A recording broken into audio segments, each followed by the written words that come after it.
This is a Microsoft 2003 Word document.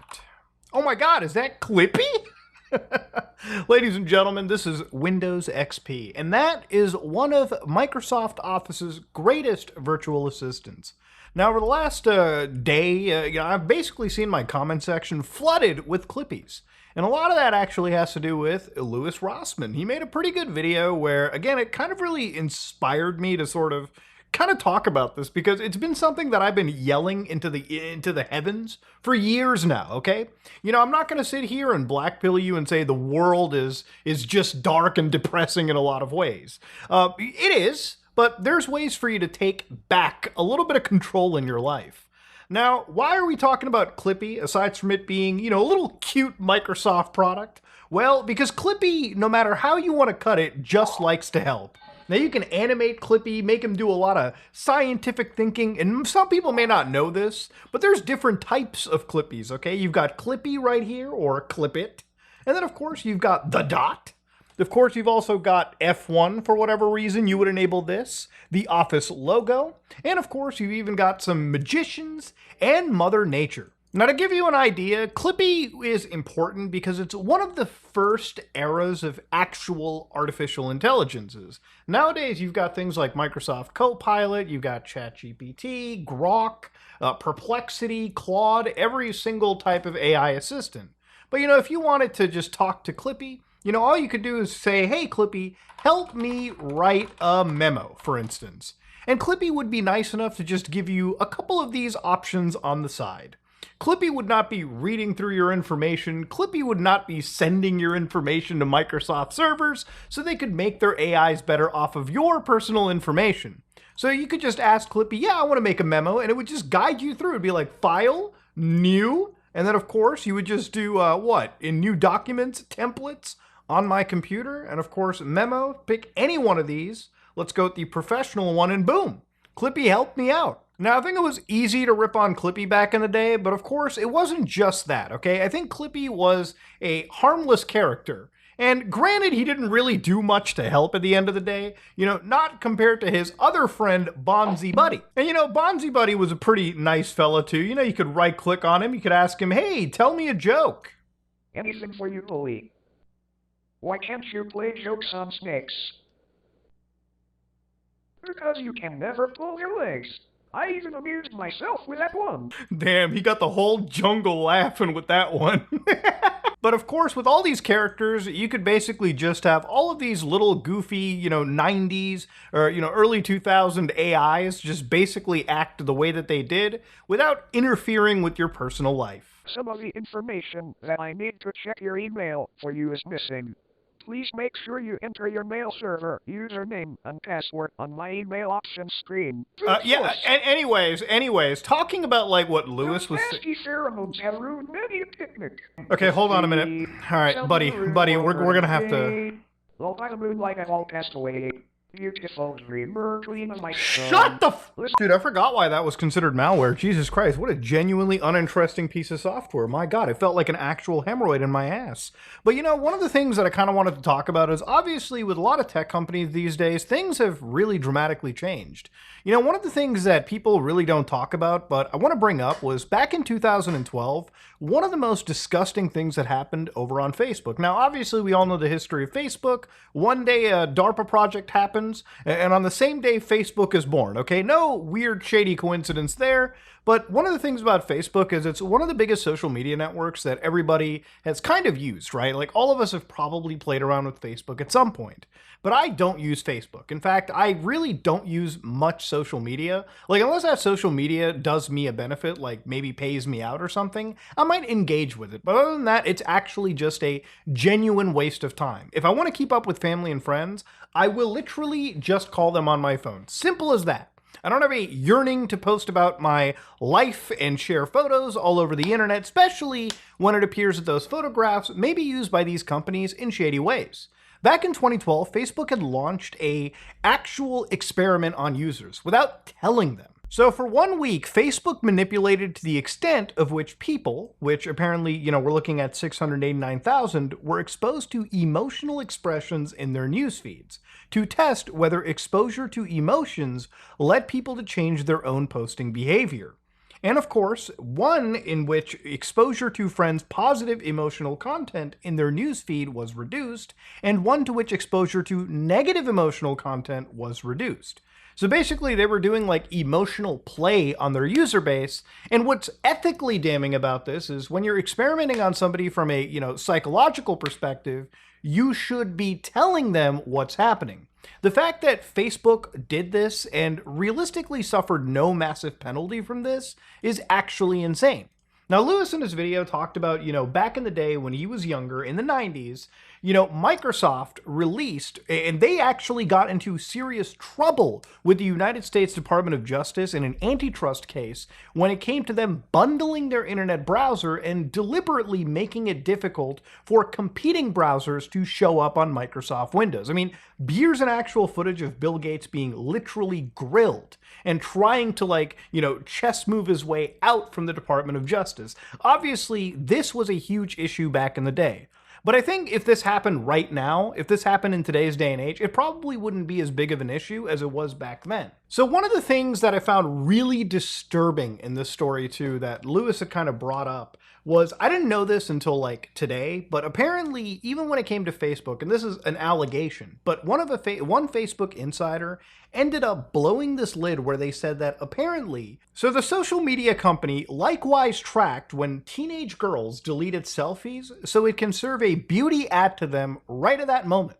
So at the most vulnerable a young girl feels about herself, that is when Facebook as a company allegedly decides that they're going to absolutely serve targeted advertisement to somebody. I mean, just to understand how much of a fucking Black Mirror episode the world we live in, if that turns out to be true, Facebook should absolutely be suffering some massive penalties. One of the things that I also didn't know apparently was a company known as Tato. Now, Tato, for anybody that doesn't know, produces thermometers. And you might be like, well, Muda, how does a thermometer company get into controversy? Well, according to people that purchased this actual thermometer, they would go to the actual thermometer services and one day they would be greeted by this screen right here. So we would like to inform you of a change to their app, right? So imagine you buy like a smart bulb, smart thermometer. I hate how everything these days has to be a service or an application because again, generally speaking, if I'm going to a thermometer, I'm just changing my fucking, temperature. I'm literally using it for a purpose. If you lock behind the only thing that I use it for across a paywall, even if that paywall is a penny a month, I'm gonna be pissed. So there they asked the screen where they're like, hey, in order to give you the best, experience, they were facing server rental costs, data costs. To continue offering you innovative features and top-notch services, they're introducing a fee of €1 a month per household. So imagine you have to pay money for this, and people were like, oh shit, I need to use my fucking thermometer. They would put in their payment information, and they were just like, oh, wait, hold on, guys. It was just a marketing test. We were just trying to see if you were dumb enough to actually fucking pay us money to use a thermometer app. But now that we know you actually are dumb enough, maybe we might consider it. I mean, like any normal person would say, if somebody is testing you, if somebody is running psychological experiments, whether they be Facebook or a fucking thermometer company, you should stay far, far and away from them, right? I think one of the craziest things about this too, and one of the reasons why Clippy was really brought into it is, like the world we live in where artificial intelligence is such a popular thing. It's such a huge thing. Everything is using AI these days. You may not know about it, but obviously even features like Windows Recall, which obviously was panned when it came out, is still here. And according to some researchers, it's still actually gathering some pretty sensitive stuff on your system, whether it be credit card information or passwords even by mistake. Stuff that gets saved if you choose to enable recall, and stuff that could potentially be exploited by a hacker. Not something you ever want, ever. Now, obviously, a lot of these features are powered by artificial intelligences, and sometimes they're run locally on your system, which is cool, but a lot of times, depending on how impressive the feature is, all your information gets pulled into these AI services. So for Microsoft, it would be Copilot. For Apple, it would be Apple Intelligence, and so on for whatever service. And generally speaking, every time you send an image to any of these services like ChatGPT, Grok, whatever, every time you send a little snippet of your personal life, a little bit of your voice, all you're doing is sending your personal information to help train these services. And maybe you might get something back in return, but in many cases, some of these services aren't even entirely free. You're actually paying money monthly just to basically offload your personal information and train these big models. Also when it comes out to other things like even Adobe, if somebody is editing their content, like I edit my videos, you probably use Adobe Premiere. And Adobe has been panned pretty heavily for forcing its artificial intelligence onto the user base and also looking into people's personal private feeds, personal private content, and potentially using that to train their own shit. One of the things that I really do dislike about the world that we live in is how much everything is now a subscription service, right? Forget about just the video game side of it. All these AI companies, are basically charging people exorbitant fees. Every single media streaming service, obviously they're going to be charging a fee, but it seems like they want to keep pushing in more ads, removing more content, and basically making us pay more fees for actually less stuff over time. We're getting to a point where companies feel brave enough to be, thinking that, hey, if you're going to be using any of our features, if you're going to be using basic features that, should not be locked behind internet paywalls or just paywalls in general, maybe we want to try out seeing if people are willing to pay us even $1 a month just to have access to things they would have basically been taking for granted 10 years ago at this point. That's the fucking world we live in. Now, one of the things that, kind of came out of this that, I saw Lewis bring up, not directly in the video, but it was actually a segment of a law that blows me away. Now, if you don't know this, this is 17 U.S. Code 1201, Circumvention of Copyright Protection Systems. So generally speaking, anytime you have companies that prevent you from having access to features that you once had for free and they arbitrarily lock it behind a paywall, the normal human thing to do is always to try and pirate or crack something because what you're paying for is actually bullshit. They're just trying to take away actual features from features you paid for, by the way. Okay, they are changing the terms of the deal without your consent. Okay, that is fucked up. But when you look into it, right, no person shall circumvent a technological measure that effectively controls access to a work protected under this title. The prohibition contained in the preceding sentence shall take effect. So again, no one can actually circumvent a technological measure, even if that technological measure is bullshit, okay? Imagine you buy a car, right? There were BMWs that were being sold with heated seat subscriptions. Imagine if there was a way for you to install BMW Crack Tool 1.0 that would give you access to the fucking heated seats in your car without giving a dime to BMW. Most people would use it. It shouldn't be illegal to do that, but technically under these laws, it actually is.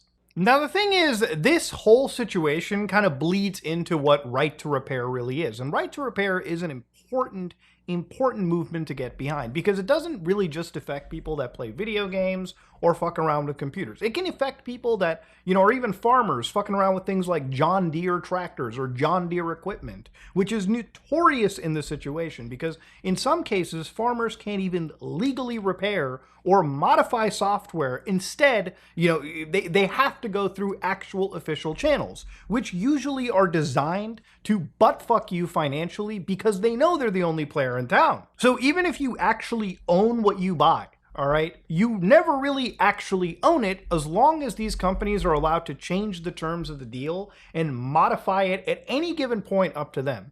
Laws like that are meant to be civilly disobeyed. They're meant to be fucking ignored because ultimately at its core, it's bullshit. We sit in a world of planned obsolescence and letting companies legally buttfuck us. We allow big corporations to run psychological experiments without user consent. We allow them to effectively control every single thing that we can do or use on the actual hardware that we buy. It used to be when you bought something, it actually just belonged to you. You know, it was just yours. Now, the thing is, for civilly disobeying that law, what are the actual penalties, it seems? Well, you could be fined not more than $500,000 or imprisoned for not more than 5 years, just to try and steal back what you legally should be allowed to have. That's insanity. So I guess to tie off this video, why Clippy? Because like I showed in the beginning, Clippy is simply just a tool that wants to help. You know, unlike Bonzi Buddy, which is, well, even Bonzi Buddy wanted to help, Clippy was literally just something that, again, if you fired up any computer from back in the day, Windows XP and Office, like I just did at the beginning, without any form of internet connection or any online requirement to some server, it would literally be just there to help you. It wasn't pilfering through your data, sending it over to Microsoft, and using it to train through a giant cloud. And it was also from a time when many softwares and many things could still just be purchased without having access to unnecessary subscription services and signing unnecessary terms that never benefited you. So again, I guess the best way that Lewis has kind of put it, and what makes the most sense, is using Clippy anywhere like this is always just usually meant to be a way to express some form of silent defiance to a lot of these tech companies that would be willing to experiment on users all the time, over and over. That is what Clippy is for, ladies and gentlemen. That is what Clippy stands for. And honestly, I feel like people should at least somewhat let these big tech companies know that this is something that is intolerable by all of us, okay? And honestly, I think it should be a point until, of course, laws like the one that I just showed you in regards to the DMCA should be repealed. I think owning your shit should be a right, whether that be for video games, whether that be for lawnmowers and tractors, or computer parts, or shit we subscribe to and get taken away.